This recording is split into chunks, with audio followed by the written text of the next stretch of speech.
আসলে আমাদের জীবনটাই হলো অদ্ভুত। সব সময় কিছু না কিছু নিয়ে ভাবতেই হয়।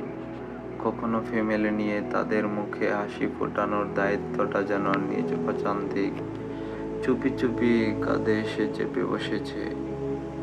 কখনো নিজের ভবিষ্যৎ নিয়ে কি হবে সামনে, কোথায় গিয়ে দাঁড়াবে জীবনটা, এই তুলনায় প্রতিনিয়ত নিজের সাথেই যুদ্ধ করতে হয়।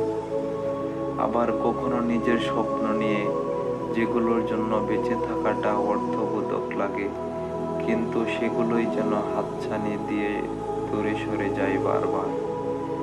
এই সব কিছু ভাবতে ভাবতে এই রাতগুলো যায় নিঃশব্দে কেটে। এক একটা রাত যেন এক একটা যুদ্ধক্ষেত্র। চোখে ঘুম নেই, মনে শান্তি নেই, তবুও একটা সুন্দর সকাল আসবে এই আশায় জেগে থাকি।